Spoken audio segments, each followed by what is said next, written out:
I have a total of rupees 300 in coins of denomination rupees 1, rupees 2, rupees 5। जिसने भी question लिखा है वो कह रहा है कि उसके पास 300 रुपए हैं। ठीक है, कितने रुपए हैं टोटल, कितने रुपए हैं? 300 रुपए। ठीक है, पर रुपए में उसके पास डिनोमिनेशन किसके हैं? Rupees 1, rupees 2, rupees 5। मतलब या तो उसके पास 1 रुपया है, या तो 2 रुपया है, या तो 5 रुपया है। और सभी के सभी क्या है? कॉइन्स हैं, कॉइन्स। और सबको मिला दिया जाए तो उसकी वैल्यू कितनी हो जाती है? 300। वैल्यू कितनी हो जाती है? 300। ठीक है, अब आगे क्या कह रहा है? The number of rupees 2 coins. कह रहे जो रुपीज 2 कॉइन्स है ना, जो सिक्के 2 रुपए के होंगे, is 3 times the number of rupees 5 coins. वो 3 टाइम्स हैं। 3 टाइम्स मतलब 3 गुना है। क्या चीज? 3 गुना। 3 गुना किसके? 3 गुना किसके हैं? 3 गुना है किसके? 5 रुपए के कॉइन्स के। ठीक है, और टोटल कॉइन्स कितने हैं? टोटल कॉइन्स है 160। टोटल कॉइन्स कितने हैं? 160। पहले तो उसके पास टोटल रुपीज कितने हैं? टोटल रुपीज हैं, टोटल रुपीज कितने हैं? 300। ठीक है, टोटल कॉइन्स, टोटल कॉइन्स हैं 160। टोटल कॉइन्स कितने हैं? 160। ठीक है, इतनी बात अगर समझ में आई तो आगे हम करते हैं। ठीक है, आगे करने के लिए आपको ये जो लाइन है ना, ये वाली, इसको दोबारा पढ़ना है। दोबारा कैसे पढ़ेंगे? देखो, अरे the number of rupees 2 coin, जो 2 रुपए के कॉइन हैं वो 5 रुपए के कॉइन के 3 टाइम्स हैं। मतलब अगर 5 रुपए के 10 कॉइन हैं तो 2 रुपए के कितने हुए? 30। क्योंकि 3 टाइम्स ना, 3 से मल्टीप्लाई कर देना है। ठीक है, तो ऐसा तो होगा नहीं कि हम 10 मान लें। हमको तो पता ही है कि हम x अज्यूम करते हैं। क्या अज्यूम करते हैं? x। तो पहले किसको अज्यूम करेंगे? पहले करेंगे 5 रुपए वाले को अज्यूम। क्योंकि अगर हमें 5 रुपए वाले कॉइन पता चल जाएं तो 2 रुपए वाले खुद ही पता चल जाएंगे। तो let number of rupees 5 coins, number of rupee 5 coins कितने? x। ये कितने हो गए? x। ठीक है, तो नंबर ऑफ रुपीज 2 कॉइन्स कितने हो जाएंगे?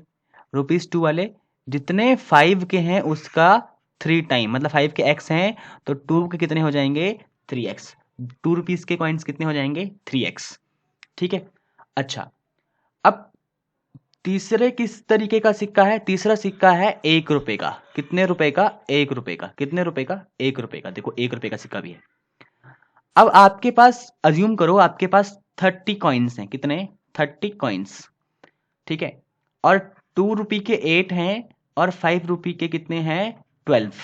टोटल ये कितने हो गए? 20। तो 1 रुपए के कितने होंगे? 10। 1 रुपए के कितने होंगे? 10। दोबारा समझते हैं इस एग्जाम्पल को। ठीक है, सपोज करो आपके पास टोटल कॉइन्स हैं 30।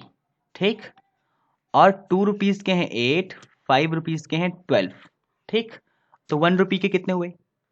टोटल कितने? 30। और 2 और 5 को मिला दिया जाए तो कितने हो गए? 20 कॉइन्स। तो 30 में से 20 माइनस किया तो 10। तो 1 रुपए के कॉइन कितने बच गए? 10। ठीक है ना, ये एग्जाम्पल बहुत आसान था जो मैंने बताया। ठीक है ना, अगर ये समझ में आया तो आगे देखो क्या है। टोटल कॉइन्स कितने? 160। टोटल कॉइन्स कितने? 160। ठीक है, 2 रुपए के कॉइन कितने? 3x। ठीक है, 5 रुपए के कॉइन कितने? x। तो 1 रुपए के कॉइन कितने होंगे? देखो टोटल कॉइन 160 है। 160 में से अगर हम बाकी दोनों तरीके के कॉइन्स को माइनस कर दें, ये देखो ये दोनों तरीके का कॉइन है। x है हमारे पास कितने रुपए का कॉइन? x कितने रुपए का कॉइन है? 5 रुपए का। 5 रुपए का कॉइन है। 3x है हमारे पास 2 रुपए का कॉइन। इन दोनों को माइनस कर दें टोटल कॉइन में से तो 1 रुपीज का कॉइन हमारे पास आ जाएगा कि कितने कॉइन हमारे पास 1 रुपीज के हैं। ठीक है, सिंपल, वेरी सिंपल। तो वैसे ही हमने करना है नंबर ऑफ रुपी 1 कॉइन्स। तो क्या करेंगे? 160 माइनस जो बाकी हैं। बाकी कितने हैं? x तो है 5 रुपए वाला और 3x है 2 रुपए वाला। इनको हमने किया माइनस। ठीक, और इनको माइनस करने के बाद हमारे पास क्या मिल गया? हमारे पास मिल गया 160 माइनस x प्लस 3x कितना हो गया? 4x। ये हमारे पास क्या है? ये हमारे पास है 1 रुपए के सिक्के। अब जैसे पिछले सम में किया था, वैल्यू को कन्वर्ट किया था है ना, तो वैल्यू को ही हमें पता करना है। वैल्यू ऑफ किसकी? Value of 5 rupee coin. 5 rupee coin की वैल्यू कितनी होगी? देखो अगर आपके पास 10 सिक्के हैं, 10 कॉइन्स हैं 5 रुपए के, टोटल वैल्यू कितनी हो गई 50, क्योंकि 5 से मल्टीप्लाई कर दिया, जैसे 100 रुपये के नोट को मल्टीप्लाई किया था ना लास्ट सम में, वैसे ही इसमें भी। तो हो गया हमारे पास कितना, x सिक्के हैं, x को किससे मल्टीप्लाई करेंगे, 5 से मल्टीप्लाई करेंगे, तो कितनी वैल्यू हो गई हमारे पास 5x। Value of 2 rupee coin, 2 rupee coin की वैल्यू कितनी हो जाएगी, 2 रुपी कॉइन की वैल्यू हो जाएगी 3x। हमारे पास टोटल कॉइन है, देखो इधर 3x हमारे पास टोटल कॉइन है, इसको मल्टीप्लाई करेंगे 2 से, क्योंकि 2 रुपये का सिक्का है, आ जाएगा 6x। Value of 1 rupee coin, value of 1 rupee coin, अच्छा 1 रुपी कॉइन टोटल कितने हैं 160, 160 माइनस 4x। अच्छा इसको 1 से मल्टीप्लाई करेंगे तो इतना ही रहेगा ना, क्योंकि किसी को भी 1 से मल्टीप्लाई करें तो उतना ही रहता है, ठीक है। तो ये हमारी वैल्यू हो गई। वैल्यू हमारे पास क्या आई, एक वैल्यू आई 5x, दूसरी आई 6x, तीसरी वैल्यू आई 160 माइनस 4x। 160 माइनस 4x क्यों आई, क्योंकि 1 रुपये के इतने ही सिक्के थे, 1 रुपये के इतने सिक्के थे, तो वैल्यू उतनी ही होगी ना, ठीक है। अब आगे इधर क्या करना है, अब इधर बहुत आसान हो गया है हमारे पास, ठीक। आसान क्या हुआ है कि बस थोड़ा सा बाकी रह गया है, और उसके बाद हमारा सम जो है खत्म हो जाएगा। क्या बाकी रह गया है, वैल्यू को अगर ऐड कर दिया जाए तो कितना बनता है 300। वैल्यू को अगर ऐड कर दिया जाए तो कितना बनता है 300। तो 5x प्लस 6x, ये कहाँ से आया, यहाँ से, ये 6x कहाँ से आया, इधर से, और प्लस ये वाला 160 माइनस 4x, 160 माइनस 4x, तो कितना बनता है 300। कहाँ लिखा है, अरे इधर लिखा है, इधर इधर इधर देखो, ठीक है ना।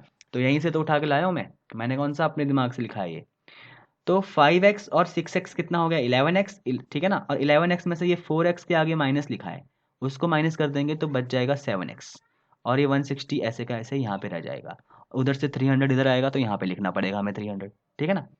अब ये 7x कैसे आया, बहुतों को ये खबर में नहीं आई होगी कि 7x कहाँ से आया। देखो 5 और 6 को ऐड करेंगे तो 11x, ठीक, और जो बाकी ये 4x है, 4x के आगे माइनस लिखा है, तो 11x में से 4x माइनस कर देंगे तो 7x बच जाएगा ना हमारे पास, ठीक है ना। अब क्या होगा, ये 160 यहाँ पे, 7x यहीं रहेगा। अब 360, 300 माइनस 160, ये हो गया 140, ठीक है। और अगली लाइन में क्या होगा, अगली लाइन में 140 अपॉन 7, आंसर आ गया कितना 20। एक्स की वैल्यू कितनी आ गई 20। अब हमें क्या करना है, बिल्कुल इजी तरीके से हमें पता करना है कि हमारे पास कॉइन्स हर एक तरीके कितने हैं। तो सिंपल लिखेंगे ना, नंबर ऑफ रुपी 5 कॉइन्स। अच्छा रुपी 5 कॉइन्स के लिए हमने क्या अज्यूम किया था, हमने किया था अज्यूम एक्स, और एक्स की वैल्यू आई 20, तो 5 रुपये के कॉइन्स कितने हैं हमारे पास 20। तो नंबर ऑफ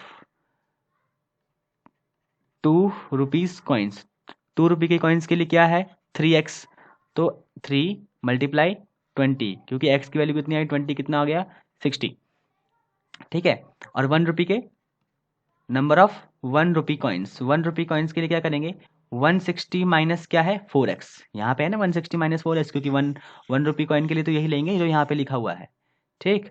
अब क्या करेंगे, देखो कुछ नहीं करना है, बहुत आसान, 160 का 160 माइनस 4 का माइनस 4, और x की वैल्यू 20 आई हमारी, तो 20 से मल्टीप्लाई कर देंगे। 160 माइनस 4 मल्टीप्लाई 20 हो गया हमारे पास 80, इज इक्वल्स टू 160 माइनस 80 हो गया 80, तो 1 रुपये की कॉइन्स हमारे पास आ गई 80 कॉइन्स। तो हमारे पास निकल के क्या आया, 5 रुपये के 20 सिक्के हैं, ठीक है, 2 रुपये के 60 सिक्के हैं, और 1 रुपये के कितने सिक्के हैं 80, ठीक। ये क्वेश्चन हमारा सॉल्व हो गया है। आपको जस्ट सब्सक्राइब करना है, लाइक करना है, शेयर करना है, और दोबारा दोबारा देख लेना है इसको अगर नहीं समझ में आया एक बार में तो, क्योंकि दोबारा देखने का कोई चार्ज नहीं है, ठीक है ना।